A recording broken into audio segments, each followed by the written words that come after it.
क्या आप जानते हैं कि नासा ने रिसेंटली अपने मार्स हेलीकॉप्टर का नाम रखने के लिए पूरे अमेरिका में एक प्रतियोगिता रखी। इसका नाम क्या होना चाहिए और क्यों होना चाहिए, इसके लिए सुझाव मांगे गए।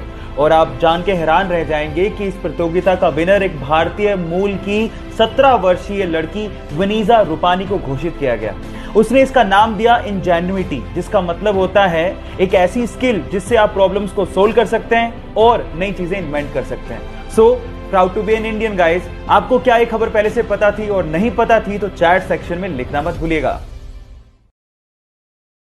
गाइस, बाइक चलाना किसे नहीं पसंद, लेकिन असली प्रॉब्लम आती गर्मियों में, जब कोई स्कार्फ या फिर रुमाल पहनने के बाद हमें हेलमेट पहनना पड़ता है। और गर्मी होने की वजह से थोड़ी दूरी तक चलने के बाद जब हम हेलमेट उतारते हैं तो पूरा मुंह पसीने से भर जाता है। अब इस प्रॉब्लम का सॉल्यूशन क्या है? जी हाँ गाइस, इस प्रॉब्लम का सॉल्यूशन है एसी हेलमेट। एक छोटी सी एक्सेसरी आपके हेलमेट पे लगती है और वो आपके हेलमेट को या फिर आपके सिर को ठंडा ठंडा कूल कूल बना देती है।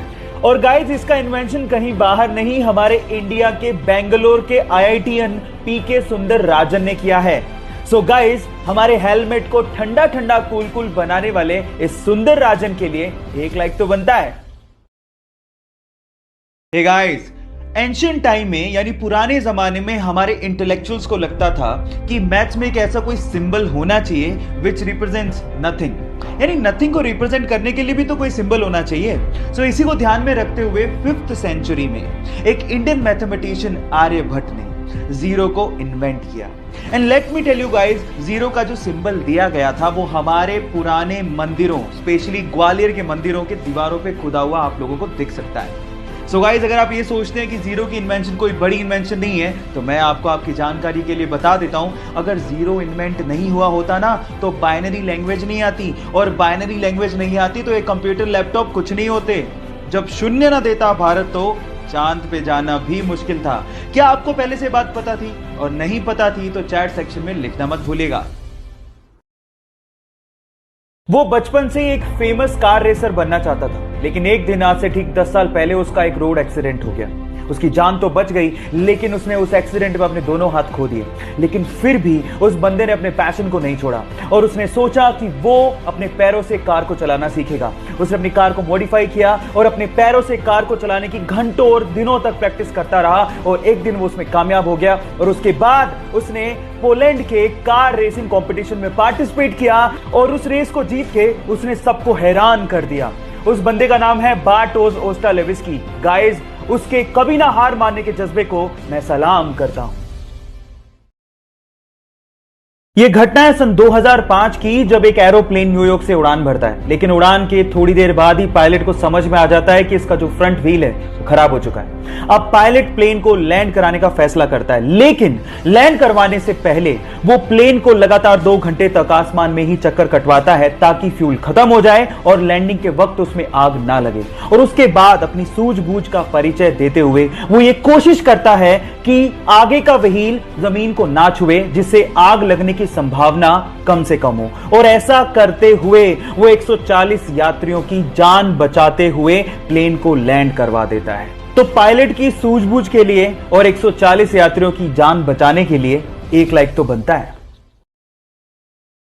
एक बार गुरु नानक देव जी अपने शिष्यों के साथ एक गांव गए। गांव वालों ने गुरु नानक देव जी और उनके शिष्यों की बहुत ज्यादा सेवा की, लेकिन जाते जाते गुरु नानक देव जी ने उन गांव वालों को आशीर्वाद दिया, उजड़ जाओ।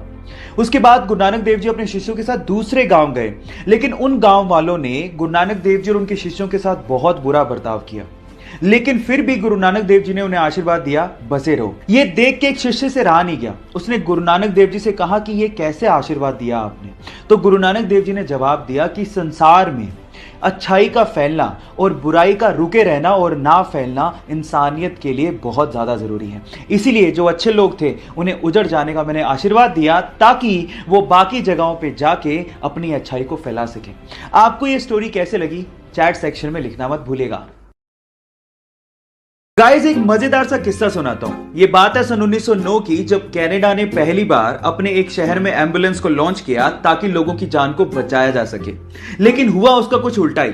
वही एम्बुलेंस शहर में टेस्ट ड्राइव के दौरान एक बंदे पे चढ़ गई और वो बंदा बुरी तरह से घायल हो गया। और मजे की बात यह है कि वो पहला बंदा था जिसे उस एम्बुलेंस ने हॉस्पिटल तक पहुंचाया था। यह अजीब सा किस्सा आपको कैसे लगा, चैट सेक्शन में लिखना मत भूलिएगा। अक्सर जब भी बिल्ली और कुत्ते के फाइट की बात आती है तो शायद हम लोग यही सोचते हैं क्योंकि कुत्ते का साइज बड़ा होता है तो वही जीतेगा। लेकिन थांबा, ये वीडियो ध्यान से देख लीजिए, शायद आपका ओपिनियन चेंज हो जाए। हुआ कुछ यूं कि सड़क किनारे बिल्ली के छोटे छोटे बच्चे पड़े हुए थे। अचानक से अपने मालिक के साथ जाते हुए कुत्ते ने उन बिल्ली के बच्चों को देखा और झपटने और खाने की कोशिश करी।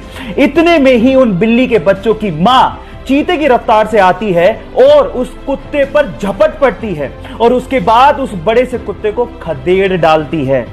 गाइस, जब बात बच्चों की आती है तो किसी मां से लड़ना कुत्ते तो क्या शेर के भी बस की बात नहीं होती। आप लोग क्या कहते हो, चैट सेक्शन में लिखना मत भूलिएगा।